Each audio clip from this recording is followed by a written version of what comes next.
So now we are moving towards the second session of this morning. The title of this session is Looking Back, Looking Forward, China's 15th Five-Year Plan. This is, of course, a moment in which we will try and assess both what we've seen in the past concerning the trajectory of development of China, as well as what we can expect from the near and not so near future based on the new five-year plan. So without further ado, I would like to welcome on stage our guest keynote speaker, Philippa Jones, founding partner of China Policy. Thank you very much for joining us here today. Well, thank you very much for the invitation to come and talk to you today. As we've just heard, that was a very innovating first session.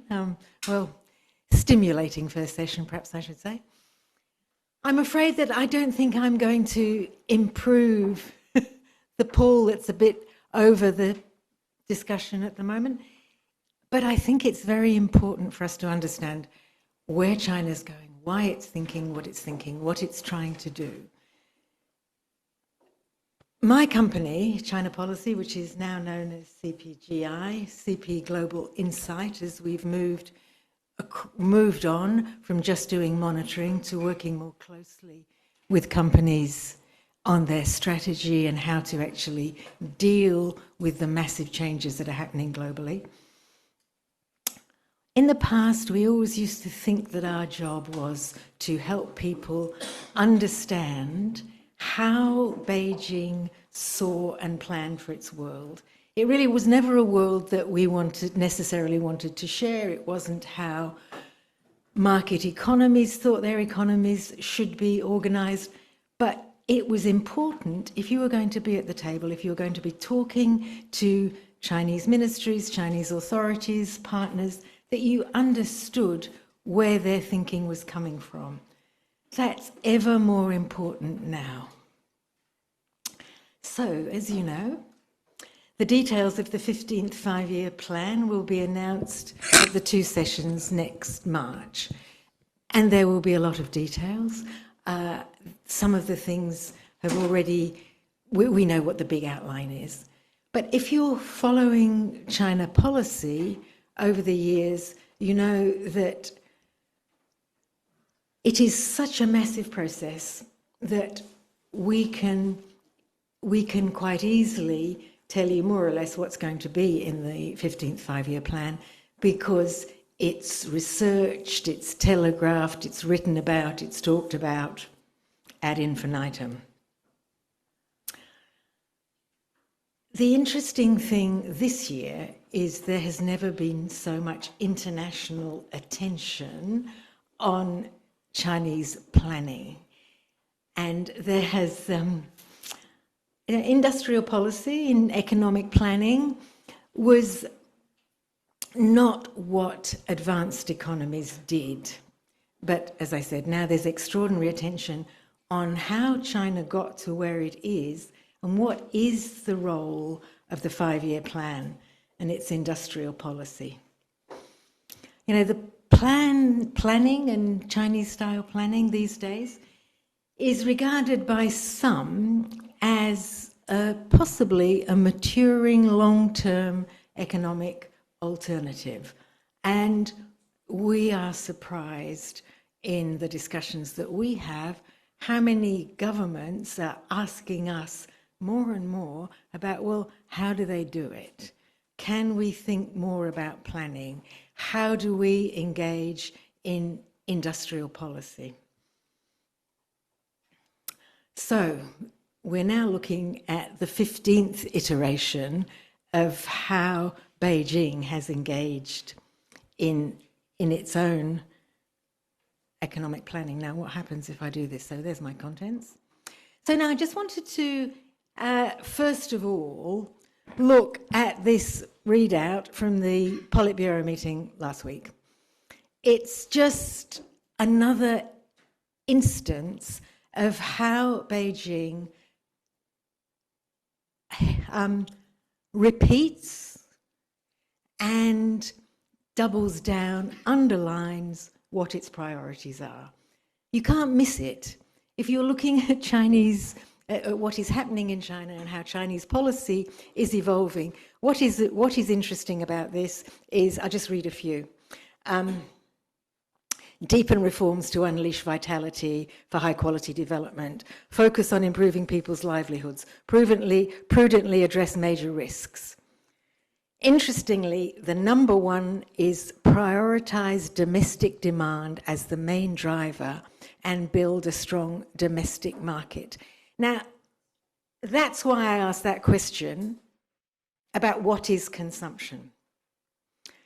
And to my understanding, or to my thinking, Western governments have a very different idea of consumption and the consumption share of the economy than Beijing does.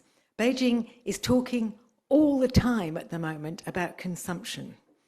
And we look at it and we say, well, we can't see much consumption. If anybody wants to talk about what I think consumption is or what Beijing thinks consumption is, let's have a discussion at lunchtime, because we've got a lot to get through here. But so let's get back to the guiding concepts and the underlying thinking of the 5-year plan. So here we've got here, I'm going to kick off with some broad framing, look at the 5-year plan process as an institution. It's not really a set of top-down targets. That's what the local international press, they will focus on the GDP targets, they will focus on how many tractors, how many nuclear power stations, what's going to happen in the EV industry. But I want to take it back a step and look at the 5-year plan process and what we can understand about where China is going by looking at it. So there is, I'm going to use something, this is probably not the type of thinking that we usually do at the EU SME, but we're going to do it today. And we're going to talk about systemic rationality. Now, systemic rationality is a declaration of party thinking. It comes in very sharp contrast to the Western liberal tradition of individual rationality, where the market is governed by millions of self-interested actors, often summarized as homo economicus. So instead, Beijing argues that true optimization and stability comes from a system-wide design. The plan that we'll see is a rough guideline. It's highly organized. It's a mechanism for aggregating and deploying knowledge. Think of it as a central nervous system. It takes in data, technical expertise, local pilot projects, global research, and funnels it into unified strategic goals. But it's the sheer scale of this mobilization is what defines it. It's not a small group of bureaucrats. You know, people tend to think of the party sitting in Zhongnanhai or somewhere and coming up with its ideas and then imposing it on China and the Chinese economy. It is not that at all. It's every ministry, every province, 3,000 counties. So, and critically, it pulls in data from over 3 million public submissions. It transforms the process into a vast, all-of-society effort to generate a coherent plan.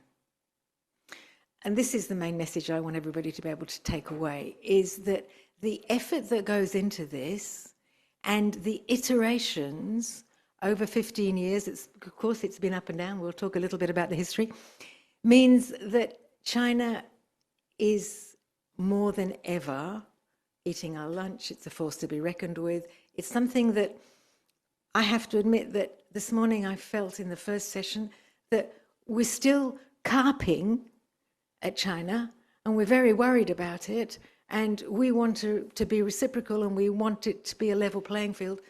But Beijing is past that. And we've got to take actually on board what is happening in China and respond to that, not to feed our own ideals of how global trade should be conducted. So let's just move on. The role of 5-year plans. I'm going to have to start. Can somebody tell me? Can you tell me what time? Do you want me to finish? What time are we going till? So 20? 12:20. Okay. So it's got a. So the 5-year plan has a dual function. It's an economic policy instrument, and it's a core source of political legitimacy. So over the last 15 plans or so, we've seen the planning shift. So it started off very much a command economy. It was rigid and fixated, and it had simple output metrics. So much steel, so much tonnage of other things, so much wheat, so much rice. Today we've moved on, and it's become guidance. And so I'll explain, there are a couple of fixed things, but basically the 5-year plan is guiding the economy. It's got 3 critical functions. The plan is a knowledge aggregation system, so it gathers all the dispersed signals from all of these organisations around the country, from the research platforms, from the public submissions, from what ministries want to happen, and they bring them together into coherent national strategies. It's a market stabilising tool. Stabilising is a funny word. I always think that whenever you see stabilising translated from Chinese, you need to replace it with control. So it's how you control the market, because you're flexible and you can move around. It provides clear roadmap, long-term goals, with industrial policies, and the aim here is to control market expectations. You know, we've seen a lot of control of market expectations in recent years. But the last thing, it's an adaptive mechanism. So now it's become much more flexible. There's midterm evaluations, annual adjustments. So we see the Central Economic Work Conference, which is just about to happen in Beijing, and then we have yearly updates the following year with the government work report, so we know what's happening. So now let's talk about this rationality. Now, what I just want to do here is to understand this planning culture. It helps to turn to Max Weber's distinction between value and instrumental rationality. So the party has attempted to fuse its historical lineage with modern governance, and the 15th 5-year plan is actually the next synthesis of this effort.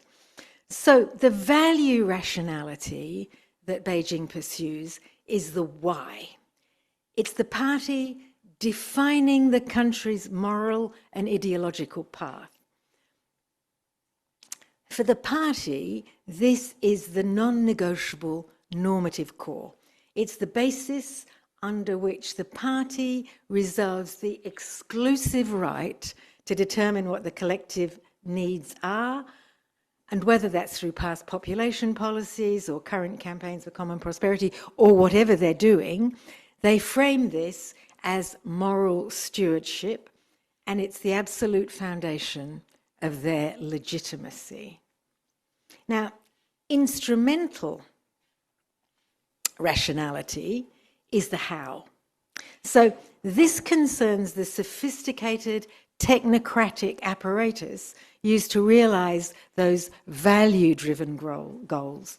This is where the party state absorbs and deploys modern analytical tools, Western-style performance metrics and forecasting systems to allow the state to see its own reality with clarity and precision. I don't know if you've got performance agreements, but if you've seen how performance agreements have been developed for officials in China and how tough they can be, you would understand what happens there.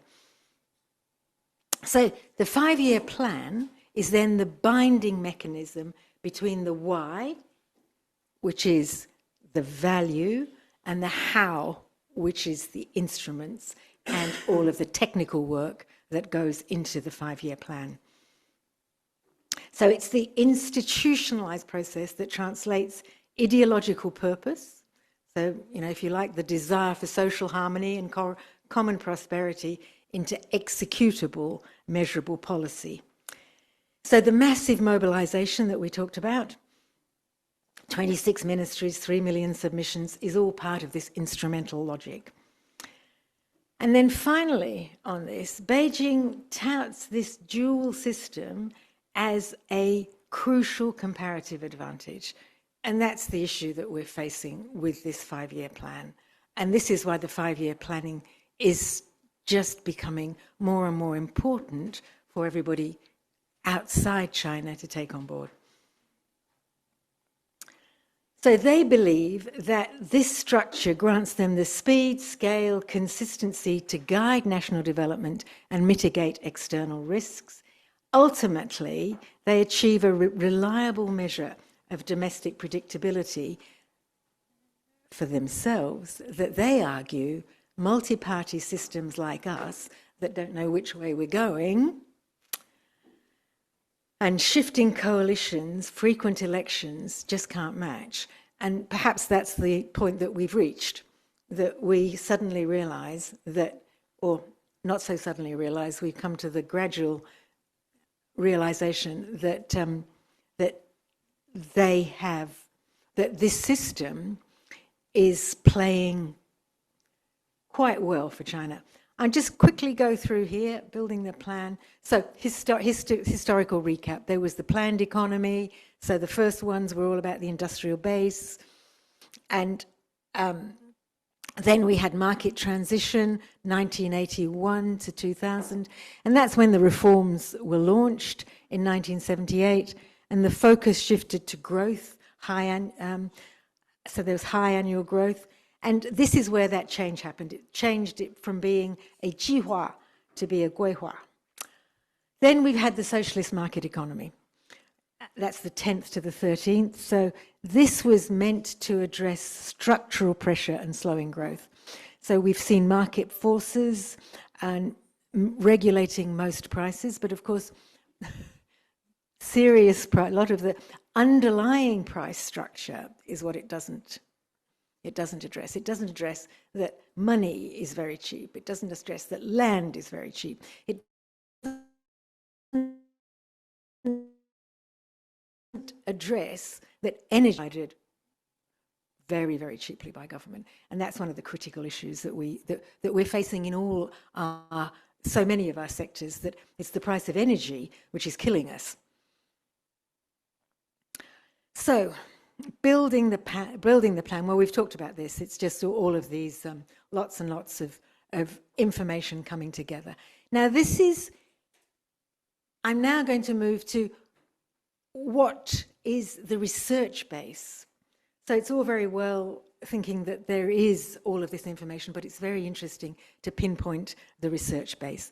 So the National Reform and Development Commission, oversees the research process. What we saw earlier on was this massive shopping list of research projects which are farmed out to ministries, research organizations, universities. What is very interesting is that they will tend to focus on topics which they thought failed in the 14th five-year plan. So in the 15th five-year plan, we're going to double down on those and we'll do a big research project on them. I was once involved in one of these research projects perhaps I should have mentioned, I might have seen my bio. I lived in China for 20 years and I worked for the Australian government and for the EU Commission. And in the early 2000s, I was very often at the table when they were discussing with groups of so what we would call them interdepartmental meetings. So there'd be different ministries, experts, all discussing a new law, a new problem, and as either the trade policy expert or the standards SPS TPT expert in the European, working for the European Commission, I was invited along. I could write a little, I should write something up about these meetings that I attended, because it's so historical to see the body language between all the competing organizations who controlled quarantine and standards. And anyway, so to move that on, so in the current one, the top focus is on science and technology and macro policy. They've both got 19% of the topics.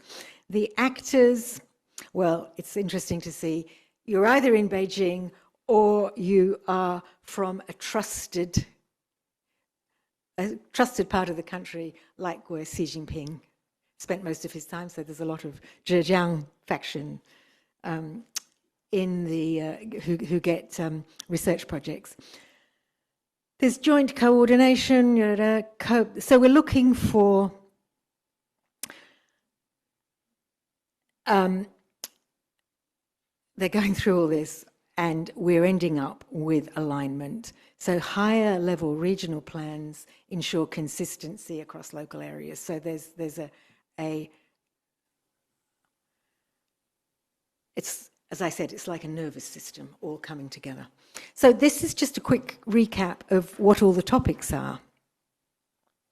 So another thing to think about the 5-year plan, it's like a massive operating system. It's the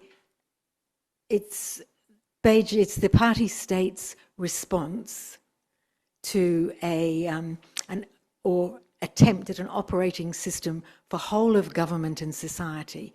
So you will be surprised at all of the writing that's going on at the moment and thinking, can they possibly cover every single aspect? And we have to wait and see that for another 5 years. But so this is what I've just been talking about, regional coordination and planning. Now, I also wanted particularly to draw attention to spatial planning, because this shows at what a high level Beijing can operate. And when you're now in China and you're moving from area to area, and you see how this spatial planning has developed over the last 20 years, it's again, another underlying feature of the potential strength of the economy. So we've got the plan, and this is a long-term, longish term vision, and then we've got macroeconomic management. So what we see happening is a melding of the two these days. There isn't the plan that people, that officials have to scramble to deliver on at the end of the 5-year period. We see all of this plans and policy aligning through. And for those of you who follow it closely, you'll know about these numbers. There's always 1, and there's 2, and there's plus, and there's... And the interesting one is this one here, which is... So here we're looking... Well, let me just explain. C-era macro governance has the 1, which is the 5-year plan. This ranks the goals as binding. So there's strict accountability or indicative market-led. So strict accountability are things like environment. Market-led are much more fuzzy economic plans. The 2 main policy levers are fiscal and monetary policy, and N is the sectoral combo punches. So investment, consumption, industry, where there's precise guidance.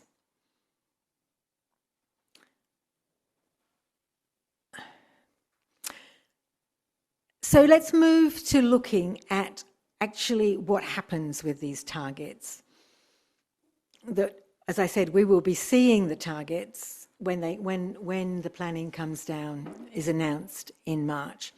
So, as I just mentioned, there are binding targets for areas like environment.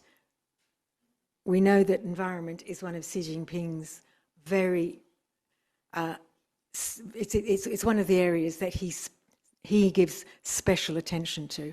And if you've followed Xi Jinping over the last 20 years or 25 years, you'll see all the way through, environment has been a constant issue. And policy on the environment is one of his main focuses. Poverty, of course, is another one, because poverty is very, very important for the party. And then the interesting one there is that we've put here is capacity. Because of capacity, they've been trying to deal with overcapacity for a very long time. It's not a new thing in cars and solar panels and things. Whatever the sector is that the government might have focused on or might have thought was necessary, then that becomes a sector of overcapacity. So then accountability and adaptation, well, we've talked about those. Mechanisms for oversight, it's metrics. It's very close oversight. Adaptive systems, so reviews, flexibility, mitigation. Now, what I thought we'd just pop in here was just a graphic for you to look at. This is interesting, isn't it? So I don't know if you can see, yes, you can see the years. So we're right at the far left-hand side. So we're sitting around 4 to 5% growth. This is how Beijing envisions that its planning system and 5-year plans up to 2060 are going to transform the economy. So, like all mature economies, you have a very low GDP. You have a low GDP growth rate, but look what's happening to total GDP. Now, I don't put this up to scare us all, but what I have been concerned about very much through 2025 is how little notice was taken of Made in China 2025. And how many organizations just rolled their eyes and said, well, China can't innovate. And here we are. So my main message over the current 5-year plan is, okay, China has got massive difficulties. Its economy is really struggling, but it's got massively focused government, and we need to at least take account of what it's saying and to factor in that it might happen.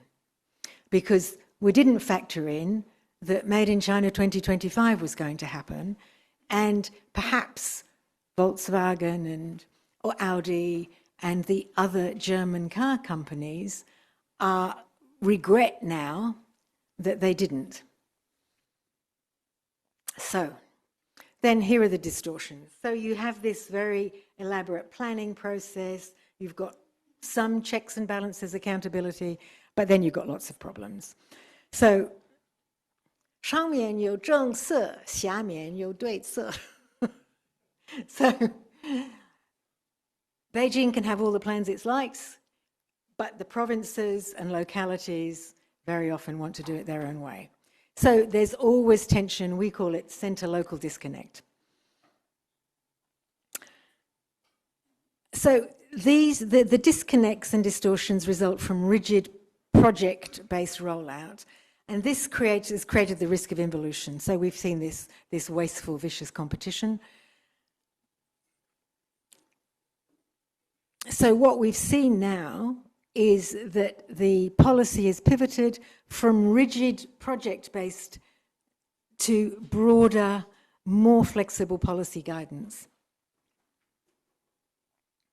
And what the mitigating goal is to reduce local disconnects and ensure a more realistic alignment of central goals with local reality.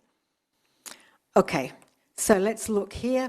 These are urgent domestic problems. So we've got the demographic silver wave. Aging society is with us all. All governments are trying to deal with that. We've got the domestic challenge of involution. We've just mentioned wasteful, vicious competition. Then we've got the external challenges of a hostile global environment. So the core goal with all this is to move beyond the past catch-up growth to build a self-reliant economy. And you will hear everybody talking about self-reliance, whatever country they're in. It's the buzzword. So what is Beijing doing? So it's really building a fortress economy. And what it's hoping is that this is going to be powered by internal consumers and new quality productive forces. Now, to come back to those consumers, and to come back to systemic issues, we might characterize consumption for Beijing as being a systemic issue. It's not an individual issue.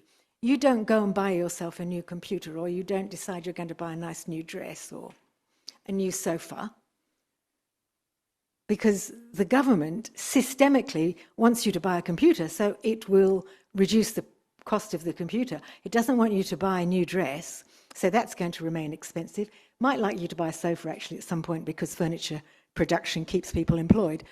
But this idea of consumption is from the perspective of Beijing. They think about consumption as moving the economy in a holistic way. So they want to be moving up the value chain. Now, one of the things I was actually going to mention at the beginning, and I didn't, which I shall mention it now, is what is the goal of this? The goal is to be a major power. And a major power has the strongest science and technology sector. It has a stronger science and technology sector than any other country. So Beijing is focused on their science and technology sector, innovation sector, being the strongest. So therefore, consumption will go into making those goods which iterate as quickly as possible and push them up the value chain. The other thing that consumption does, and this is the softer side of Beijing, is that it is focused on livelihoods and quality of life. I know this is probably not a well-known fact, but it is. No government in the world polls more than the Chinese government to see what public sentiment is.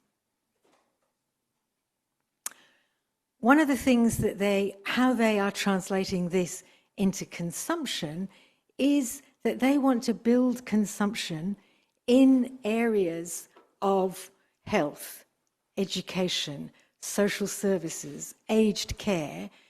And this has a systemic payback because it frees up money, and it also makes people feel a little bit more relaxed about spending their own money, because they're not going to have to spend it on health, education, looking after elderly members of the family.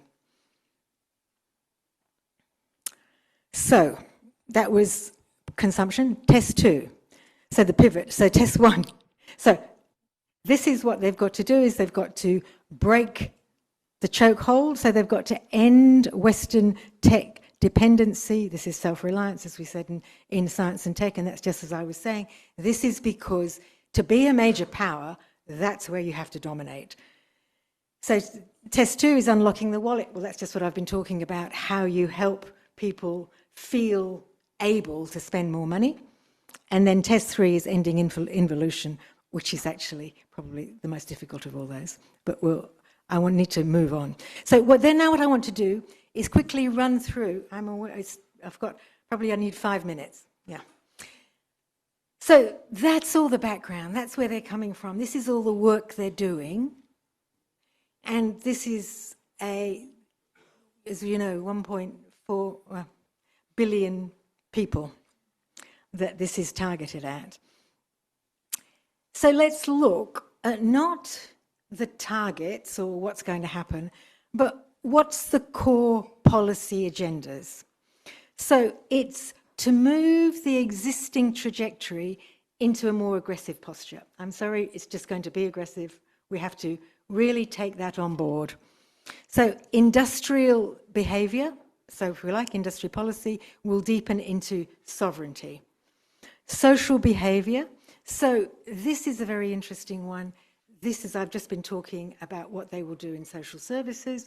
This is going to deepen into human capital. Now, it's interesting to see that this is often termed now as one of the new growth drivers. One of the new growth drivers is human capital, building everybody's skills and taking care of them better. Governance behaviour deepens into architectural power. That's more in control of the global architecture. So, we've got 3 agendas here. So we've got the technological self-reliance and upgrading industry agenda. So following the 14th five-year plan, we're going to innovation, basic research, total factor productivity, support for enterprises, traditional emerging sectors. So all of those things are on the tech agenda. And I just put this illustration here when they're forecasting the AI market size, 2021 to 2026. Again, going back to what we're talking about the people's livelihoods, rebalancing livelihoods and demand, unlocking demand, human capital, stabilizing employment, income redistribution, expanding the middle income group. So again, there you go, the number of graduates, how that's increasing. Carrying on the agenda 2, and this is for those of you who know Cai Fang, this is Cai Fang, the economist. He is very focused on the demographic problem, and one of the things he is saying here, this is one of his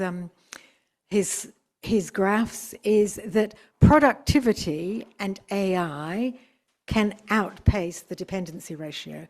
So everybody talking about the silver economy and will China be able to manage? Cai Fang thinks it can. That's not what my friends in China think. My friends in China are very worried about who's going to look after them, who's going to look after the lady down the street, how things are going to develop, and they're particularly concerned that none of the local governments have got money to do the things that the local governments should be doing too. But that's not what's coming from the centre. Systemic governance and global integration. So here, the logic here is that internal efficiency and external rule setting.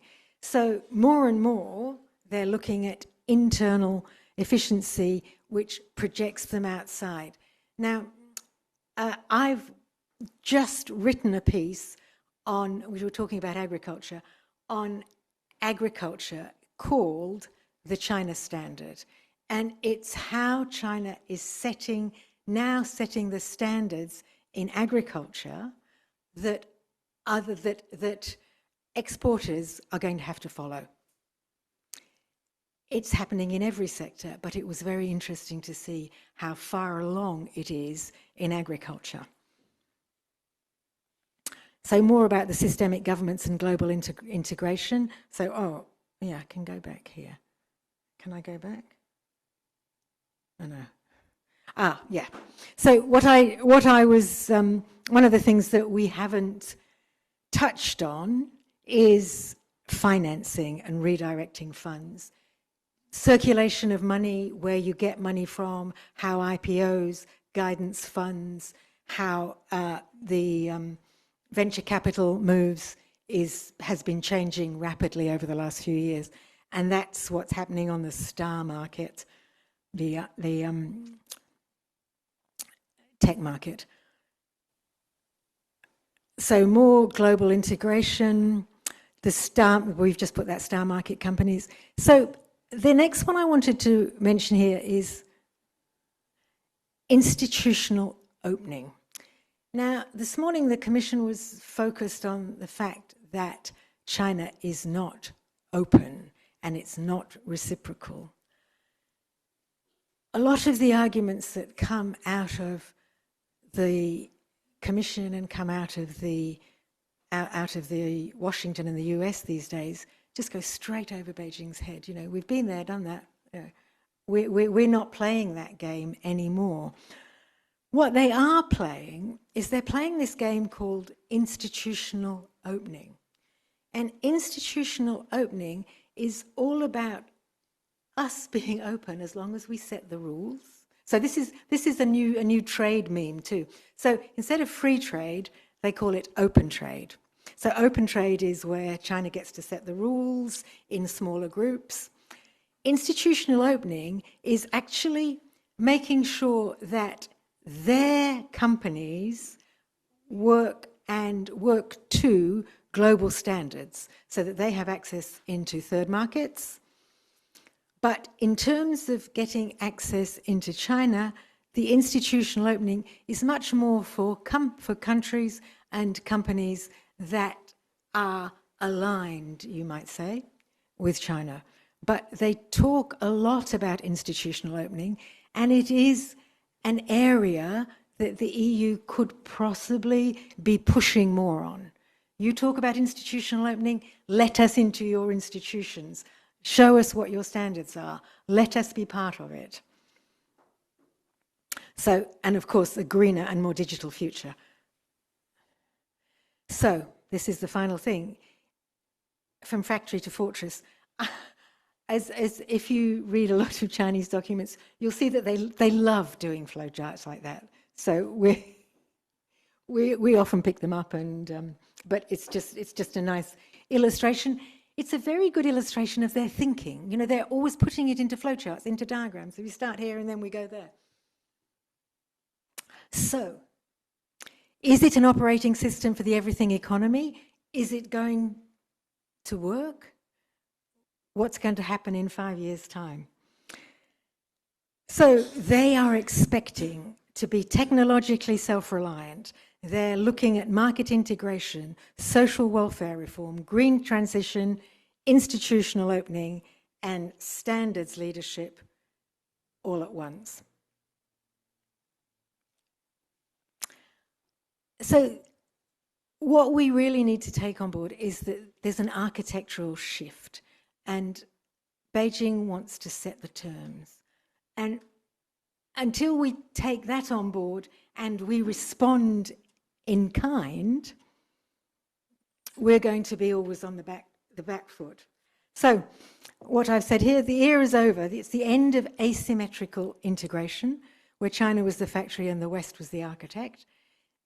China now has a new global role.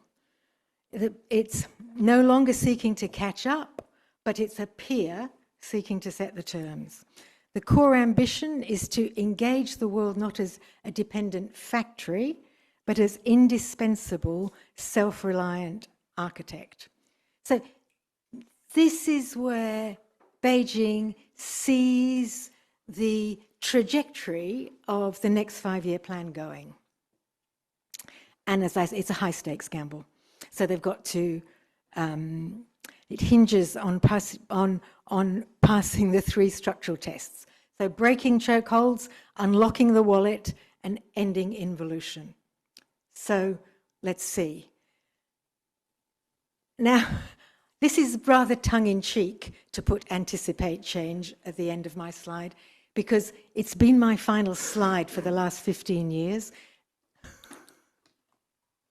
Anticipate change.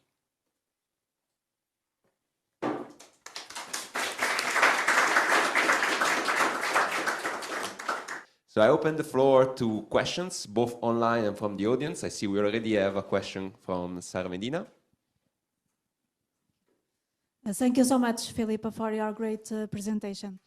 Your insights are always very, very important. So I have a question. You mentioned, and it's we know about the strong focus from China on science, technology, and innovation.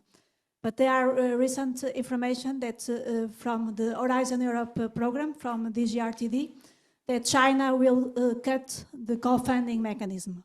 Well, sorry, That the co-funding mechanism from China side that will be cut for the GRTD for the Horizon Europe program. So how do you see this from the Chinese side, taking into account that China wants to increase the focus on science, technology and innovation? Thank you so much. Dare I say that it might feel that that program has run its course and it no longer serves China's interests in lots of ways. It may not serve China's interests because it doesn't want to be so engaged with the EU. It may not serve China's interests because core technologies that the EU is working on, it's already past them. I don't know. I don't know what I don't have any more insight. That's just conjecture. Thank you very much. I don't know if we have additional questions coming from our audience. Yes, please, Esther. So if you're an SME based in Europe looking at how China is developing its 5-year plan, what is it that you should look out for? Well, you know, what it should look out for is issues like institutional opening. Where is it opening? We mentioned this morning about the Hainan Free Trade Port. What is going to be happening in the Hainan Free Trade Port? One of the things that China, and I know the Commission doesn't take this very seriously, but it knows that it has to import more. It's always talking about importing. EU SMEs should be looking for where are those niche goods that China will import. One of the things that I notice a lot is it's my own background. Always notice a lot what's happening in agriculture. Now, in agriculture, they talk about self-sufficiency. So it's actually self-sufficiency in staple grains. So it's basically wheat and rice. But self-sufficiency in meat and rice means massive, massive, massive reserves. And to feed those reserves, which of course go mouldy and can only be used for ethanol, and they've been pulling up cash crops. So orchards have been going, horticulture has been going, all sorts of cash crops have been going. The rural population is very unhappy about it because it's where they earn money. You don't earn any money by growing rice or wheat. I see Southeast Asia becoming much more the horticulture, so it's the market garden for southern China. But there are lots of value-added agricultural goods which I think would find more and more of a market in China. And you should be looking too, of course, with e-commerce and things, you should be looking to processed goods as well. May I ask another question? I think that what the lessons learned from the 14th five-year plan, at least from a Chinese perspective, is that this coordinated security and development approach has served them very well, given the Black Swan events that we have been experiencing in the past few years. We see that this approach will continue. Same with dual circulation. The question is, like, what signals are you picking up from the external circulation side of things of dual circulation, and in particular when it comes to Chinese companies going abroad? Well, I've just spent a month in South America, specifically to look at how China is viewed in South America, what China's impact is on South America. And it was eye-opening, of course, as you might imagine, because bogeyman is not China, it's the US. The US is, except for in Argentina, where they've got a nice little relationship with Milei, the US was criticised in almost every meeting I had. Well, actually, I would just like to go back to that question. I'm sorry that agriculture, and I see this, and I'm always thinking about what's happening in agriculture. Of course, the thing for EU SMEs is to stick with their friends. If they've got friends in China, they've got contacts in China, there's always going to be business going on. It doesn't have to be business at the high level. So the big European companies will have their ups and downs, and they will be more impacted by the political issues. But the smaller SMEs should be hoeing their own road, and they should be developing their contacts. And China is going to be a market going forward for a long time. So don't despair. Jacob, you have a question. I think I should fear this. No need to fear. So to what you just said, and I totally agree. There's a lot of EU SMEs that do a lot of like agriculture, commodities, value-added agriculture, AFB, consumer goods. These are all excellent opportunities that EU SMEs in those fields absolutely should explore. I think he's talking about EU, not US. EU?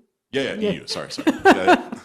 But when you said that, it reminded me of the recent Wall Street Journal op-ed by Greg Ip, talking about China as a very difficult partner to trade with, specifically that there's a kind of ongoing trajectory towards, are we all just going to become commodity and consumer good exporters to China, and then we import all of our manufactured goods from China? And we have a lot of the AFB and the consumer goods, and again, everyone should be looking into opportunities in China there. But what about SMEs and more of the manufacturing value added side of things? Thinking about like, I work in Berlin. We have a lot of these Mittelstand companies in the Black Forest that make machinery and advanced industrial components and things like this. And we've been working with more and more of them lately, and they're really concerned about like the rise of China's little giants, for example, and their own hidden champions. So I'd love to hear your thoughts on how the 5-year plan kind of fits into how EU SMEs, more on the manufacturing side of things. If they don't get their act together, it wipes them out. And the point there is that they've got to be screaming in Brussels, they've got to be screaming in Berlin, they've not got to wait until it's too late. My concern, and one of the messages that I want to get over here, is that this is happening. You know it's happening. You see the layoffs in the newspapers every day. And yet we have the Commission and we have the German government saying, and really not pulling their finger out and doing anything that is decisive. So, sorry, that's my... Quite the clear-cut answer. I would like to say that if there's a very final question coming from the audience, we have the time to take it up. But otherwise, since we are already quite late... Yeah. I just say one last thing that's quite interesting, is that you see all of the doom and gloom in the internet, in the Western international media. Our focus is to look at what China's saying, not what the rest of the world is saying. We're just focused on what the Chinese government, what expert opinion, what the ministries, what the think tanks are saying.